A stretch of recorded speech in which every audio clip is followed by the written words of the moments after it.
Saludos amigas y amigas televidentes, amigas y amigos televidentes, gracias una vez más por estar con nosotros en su programa El Comercio al Día, órgano oficial del Consejo Nacional del Comercio en Provisiones. Y en este día, este sábado tan hermoso, tan formidable que tenemos hoy, pues vamos con un plato fuerte. Vamos a presentar nada más y nada menos que al licenciado Pedro Miguel Fernández, el mismo profesor, el mismo maestro, la misma persona que nos imparte charlas interesantísimas sobre lo que es la neurociencia. Vamos a hablar hoy sobre lo que es el cerebro de los clientes. Cómo conocer el cerebro de los clientes, cómo conocer lo que los clientes piensan, para nosotros poder conocer mejor a detalle cómo poder vender más. Saludos, buenas tardes, licenciado. ¿Cómo se siente? Muy buenas tardes, muy bien. Qué bueno, qué bueno. Bueno, una parte del comercio pues lo conoce, ya ha escuchado parte de sus charlas, sin embargo otras no. Nos gustaría que nos haga una breve presentación de quién es el licenciado Pedro Miguel Fernández. Bien, perfecto. Como ya decía, mi nombre es Pedro Miguel Fernández, licenciado en Psicología Social y también con especialidad en Neurociencia y Educación. Y en los últimos tiempos hemos venido conectando lo que es la neurociencia y la educación con lo que es el mundo de la venta, tratando de comprender cómo funciona el cerebro del cliente y desde esa perspectiva tratar de crear estrategias que sirvan en el mercado. Esa es la idea. Excelente, excelente. Conocer el cerebro del cliente. ¿A qué se refiere cuando decimos, como esa importante charla que pudimos tener el jueves pasado, ¿a qué se refiere cuando hablamos de conocer el cerebro del cliente? Bien, lo que sucede es que todas las decisiones que nosotros tomamos son tomadas por el cerebro. Ahora bien, si son tomadas por el cerebro, entonces, para comprender las decisiones, deberíamos comprender el cerebro, que es el que la produce. Eso es por un lado. Entonces, dentro de esas decisiones están la decisión que yo tomo cuando entro, por ejemplo, a su comercio o a su empresa. Entonces, ¿cómo mi cerebro toma la decisión de comprar o no? Hay unos mecanismos, como explicábamos en la conferencia, que son los que actúan detrás. Y si nosotros sabemos cuáles son esos mecanismos, entonces podemos trabajar con ellos en nuestra publicidad, en nuestras estrategias. Cuando los desconocemos, podríamos nosotros crear estrategias, pero sin saber realmente con qué es que estamos conectando. Y entonces, conocer el cerebro del cliente es como quien trabaja en un taller y sabe lo que se hace ahí, pero no puede hacer nada nuevo con eso, sino solamente lo que le han enseñado. A diferencia de un ingeniero, por ejemplo, automotriz, digamos, que podría diseñar cosas nuevas con lo que ya tiene ahí. ¿Por qué? Porque tiene un conocimiento adicional de cómo funciona cada parte del vehículo. Entonces, esa es como la diferencia. Conocer el cerebro del cliente desde la perspectiva de la neurociencia y la psicología implica conocer esos mecanismos y nosotros poder utilizar los mecanismos en nuestras estrategias. Excelente. Se habla, en la neurociencia se habla de que tenemos 3 cerebros. ¿A qué se refieren cuando se menciona de que tenemos 3 cerebros y no uno como normalmente nosotros conocemos? Sí. De hecho, hay varias teorías. Está la teoría del cerebro 3 en 1, que es de un señor llamado Paul MacLean, pero hay otras teorías de cerebros múltiples. Es decir, hay muchas teorías, pero esa en particular es una teoría que explica lo siguiente. Y claro, cabe resaltar, porque nos gusta mantener el rigor científico, que esa teoría ya no se acepta como científica, pero sirve para explicar pedagógicamente cómo está más o menos dividido el cerebro, cómo evolucionó. Ese es como el fuerte de esa teoría, que nos permite comprender cómo fue evolucionando el cerebro. ¿Qué significa eso? Bueno, que una parte del cerebro, la más primitiva, responde a instintos. Luego, hay otra parte que la compartimos con todos los mamíferos, que responde a las emociones. Sí. Y una parte más desarrollada, que es lo que llamamos el neocórtex, que lo tenemos los primates y en nosotros está mucho más desarrollada, que es la que nos permite tomar decisiones racionales. Entonces, esto es lo que nos explica, esta teoría sirve para explicarnos esto, cómo evolucionó el cerebro en estas tres etapas, una parte instintiva, una parte emocional y una parte racional. Se habla también de que en esas tres divisiones del cerebro, como lo explican los conocedores de la neurociencia, una de esas partes, la tendencia mayor es que las mujeres son la segunda, como que son más afín a esa segunda parte de la que usted menciona. ¿Es así? ¿O realmente hombre y mujer igual tienen las tres manifestaciones, como le llaman, de las tres partes del cerebro? Sí, en realidad tenemos las mismas partes, porque imagínense, si nosotros vemos el cerebro de un chimpancé, que es diferente a un humano, tendría las mismas partes también. Sí. Entonces, si nosotros diferenciamos, por ejemplo, entre hombres y mujeres, lo que tenemos es algunas regiones, algunas áreas que son un tanto diferentes. Vamos a poner un caso, y esto le hace gracia a muchos y a otros no le hace mucha gracia, pero, por ejemplo, hay una región en el cerebro que es el tálamo, y entonces que está relacionada, entre otras cosas, con la conducta sexual, que está tiene un poco más de volumen en el hombre. Y entonces esto explica el hecho de que el hombre tiene mucho más pensamiento en torno a la sexualidad que la mujer. No significa eso que el hombre sea más activo, no, sino que piensa más. ¿Piensa más porque el hombre es más visual? Sí. ¿O por qué otra razón? Precisamente, hay una área en el cerebro, precisamente en la parte instintiva del cerebro, esa primera parte, es el área preóptica, que está relacionada tanto con la visión, pero también con la sexualidad.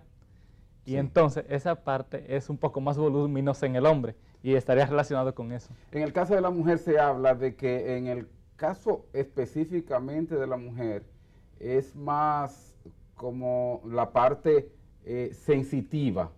¿Qué tiene que ver la parte sensitiva que se cree que en la mujer también como que predomina eso? ¿Qué hay de cierto? Bueno, en ese aspecto hay que destacar otra cuestión, y es que ahí la diferencia no es tanto cerebral, es mayormente cultural. Como podemos ver cuando analizamos un área de la psicología, se llama la psicología evolutiva, hay conductas que se instalaron en el proceso de evolución, y una de ellas es como la ternura y eso en la madre, porque permite el mayor cuidado de la niñez, del niño cuando está pequeño, y eso favorece la supervivencia. Entonces es algo que se ha instalado más en el proceso evolutivo, pero de manera cultural que de manera biológica. Muy bien, entonces nosotros estamos hablando de las partes del cerebro, sí, en sentido general, pero vámonos entonces a lo que tiene que ver con las ventas, con el cliente. ¿A qué nos referimos para nosotros ser ya más directos y poder aprovechar esos conocimientos que usted tiene con relación a las oportunidades de negocio que nosotros podríamos tener? ¿Cómo nosotros aplicar estos conocimientos de saber cómo conocer el cerebro del cliente frente a nuestros clientes? Bien, pongamos por lo menos unos o dos ejemplos para ver cómo se pueden aplicar estas estrategias de manera sencilla. Primero, hay que conocer, como dijimos, cómo funciona el cerebro del cliente. ¿Qué significa esto? Bueno, que, por ejemplo, hay un sinnúmero de conductas que están ya preprogramadas en el cerebro para que nosotros no tengamos que pensar en todo lo que vamos a hacer. Por ejemplo, yo voy a caminar, yo no tengo que estar pensando en cuántos pasos voy a dar, eso está programado. Entonces, asimismo, hay conductas que ya están programadas, y estas conductas muchas veces nos llevan a tomar atajos mentales a la hora de tomar una decisión o a tomar una conducta que es un tanto irracional. Ahora, ¿qué sucede con esto? Bueno, que estos tipos de conductas distorsionadas o pensamientos distorsionados los llamamos sesgos, y a esos atajos los llamamos heurísticos. Ahora, pongamos un caso específico. Hay un sesgo, por ejemplo, que es el sesgo de singularidad, y este explica que a los seres humanos nos gusta sentirnos únicos, que somos especiales y que nos sentimos por encima de la media. Ahora, en mi estrategia de venta, ¿cómo yo puedo entonces conectar con ese sesgo? Bueno, si nosotros observamos muchas de las ofertas que hacen en hoteles, dicen, por ejemplo, esta vacación es para ti porque tú te lo mereces, porque tú eres especial. Están atacando precisamente a ese sesgo de singularidad. Sí. Entonces, nosotros lo podemos ver a diario. Hacer sentir al cliente que es único, que tiene mucho valor, que nosotros estamos trabajando solamente para satisfacer sus necesidades, hace que uno conecte con ese sesgo de singularidad. Entonces, es un ejemplo sencillo de un sesgo que ya está instalado en el ser humano y que nosotros podemos conectar con ese sesgo con estrategias que podemos diseñar, por ejemplo, en nuestras campañas de mercado o en las mismas estrategias que tenemos dentro del comercio de cómo ponemos los afiches, por ejemplo, en los mostradores donde hay un contacto visual que el cliente va a hacer con ellos. Es decir, que de esta manera podemos impactar, por ejemplo, ese tipo de sesgo, que es uno de ellos. Así es, así es. Pero entonces, una cosa, se habla de que en la mayoría de los casos, el cerebro como que no reconoce lo que quiere. O sea que la tendencia en más de un 95% es de que uno, aún haciendo una compra de un producto o de un bien tangible o intangible, las posibilidades es que uno no esté consciente de que verdaderamente quiere eso. ¿Es cierto eso? Sí, de hecho sí. Muchas veces uno adquiere cosas que no necesita y es precisamente uno de los peligros de que personas malintencionadas conozcan cómo manejar el cerebro de la gente, porque entonces podrían hacer cosas dañinas para la persona y quizá engañarla y venderle cosas que la gente no necesita y de mala calidad. Y por eso nosotros también apelamos al punto de vista de la ética en este aspecto. ¿Por qué? Porque las personas, si nosotros conectamos con ciertos sesgos, como decíamos que ya hay ciertas distorsiones en el pensamiento, podríamos venderle y hacerles creer que necesitan cosas que realmente no necesitan. Por esa razón, uno tiene que tener mucho cuidado con esto. Ahora bien, hay algo sí interesante con esto, y es que, por ejemplo, usted me vende algo a mí, y después yo me doy cuenta de que no necesitaba eso o de que el producto que usted me vendió no servía. Si usted lo hubiese hecho 50 años atrás no pasaba nada, pero hoy vivimos en un mundo que está interconectado e intercomunicado. ¿Y qué va a suceder? Que yo le voy a dar una mala promoción y una mala fama y esa retroalimentación negativa le va a hacer daño a su negocio. Entonces, usted podrá conseguir una transacción, pero no un cliente a largo plazo. Y aquí está la cuestión. Cuando nosotros hablamos de estas estrategias, no es solamente para nosotros transaccionar, hacer una venta, sino para poder crear clientes a largo plazo, y esta es la idea con ello. Interesante, interesante su explicación, licenciado. Vamos a una brevísima pausa y regresamos con este interesante conversatorio con el licenciado Fernández.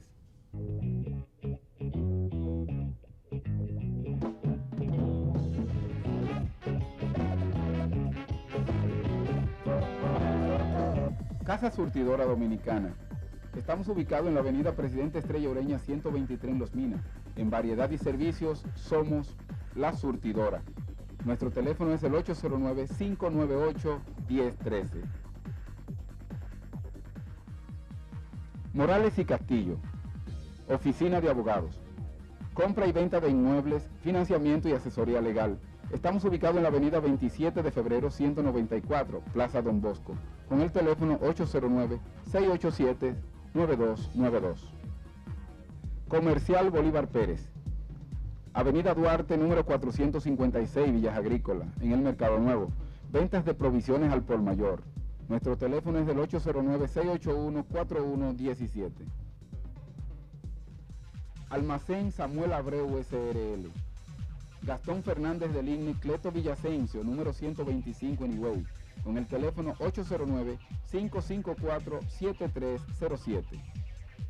Casa Surtidora Evelyn S.R.L. Calle Manuela 10, número 202 en Villaconsuelo. Ven y visítanos, con el teléfono 809-536-0362.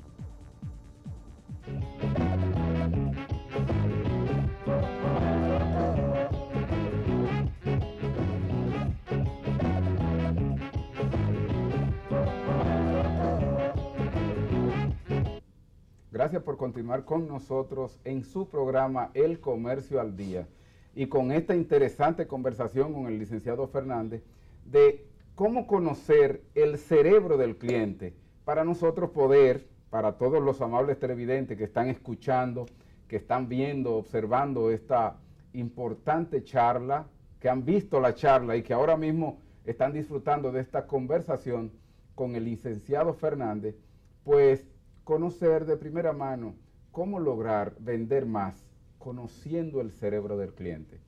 Pues bien, el impacto que tiene conocer el cerebro del cliente para uno venderle un artículo, un producto, y muchas veces que ese producto no sea el que el cliente necesita, el efecto que crea es un efecto muy negativo ante el vendedor, ante el cliente, ante el suplidor o el distribuidor del producto.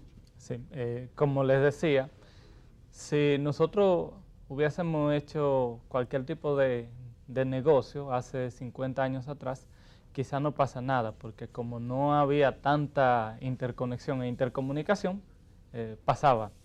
Pero actualmente, como estamos en un mundo tan conectado y que está intercomunicado, nosotros hacer una transacción, venderle algo falso, engañar a la persona, utilizar estas estrategias para engañar a la persona, podrá que una persona se salga con la suya, porque siempre sucede, pero eso no le va a dar un cliente a largo plazo. Y aquí está la cuestión, es decir, esto es como, dicho en un lenguaje muy popular, pasarme mucho tiempo tratando de enamorar a alguien para que a la primera cita se caiga. Es decir, bueno, no sé, a muchos le hará gracia, pero no sé si realmente le importa a la persona, no le va a hacer mucha gracia. Claro que sí. Se habla en la neurociencia, en conocer el cerebro, se habla muchas veces de que para vender lo mejor es actuar con sinceridad, permitirse en las ventas la oportunidad de uno ser sincero y vender el artículo adecuado al cliente. O sea, no se trata, según dicen algunas personas conocedoras de la neurociencia, no se trata de vender para ganar dinero, sino de vender para permanecer en el tiempo con ese cliente. ¿Qué de positivo tiene? Sí, fíjense, ahí hay que tomar en consideración dos elementos. Y yo no voy a ser idealista ni nada de eso. Uno tiene una empresa y la definición de la empresa es buscar dinero con lo que hace, porque si no se cae. Claro. Hay que tenerlo claro eso. Ahora, cuando a legua se ve que a nosotros nos importa más el dinero que el cliente, entonces ahí empieza a haber problemas. Porque de hecho, el efecto secundario o colateral de poder mantener buenas relaciones con nuestros clientes es que ellos compren y que haya dinero. Es decir, que una cosa trae la otra. Entonces, si pudiéramos enfocarnos en crearle una experiencia agradable y satisfactoria al cliente que le cree identidad con la empresa, es un cliente que no fácilmente lo vamos a perder. Conocer entonces los mecanismos del cerebro no es solamente para hacer una transacción, es para poder crearle una experiencia que le cree identidad al cliente con la empresa y poder tenerlo a largo plazo y poder también entonces tener ventas a largo plazo con esa persona. Lo que le llaman ahora mismo intimar con el cliente o intimidad con los clientes. Exactamente. Algunas de las estrategias, por ejemplo, que nosotros proponemos, están relacionadas con un área de la psicología que es el humanismo. Hay un señor llamado Abraham Maslow que propone una escala, una pirámide de necesidades que tienen los seres humanos. Y si nosotros logramos comprender esas necesidades, y yo quiero, por ejemplo, venderle un celular, el celular como tal no tiene un valor en sí, pero la necesidad que yo tengo, por ejemplo, de un celular, si yo logro conectar con esa necesidad que el cliente tiene del celular, entonces sí podría vendérselo. Y ahí está la cuestión, es decir, poder nosotros conectar con las necesidades para poder ofertar lo que tenemos, y si ese producto es de buena calidad, el cliente va a volver por más. Precisamente vamos a hablar un poquito de marcas para conocer cómo conocer el cerebro del cliente de acuerdo a las marcas. Esas marcas poderosas que han logrado penetrar, en el caso, por ejemplo, de Apple, en el caso de marcas tan fuertes como McDonald's o como la Coca-Cola, cómo nosotros aquí en el comercio mayorista, en el comercio detallista de República Dominicana, cómo nosotros podríamos crear una marca o afianzar la empresa nuestra para que el cliente pueda estar tan identificado con nosotros como nosotros estamos identificados con marcas como Apple o como Samsung o como Coca-Cola o McDonald's. Sí, mire, es una buena pregunta y es algo que quizás no lo vamos a detallar del todo acá porque no habría el tiempo.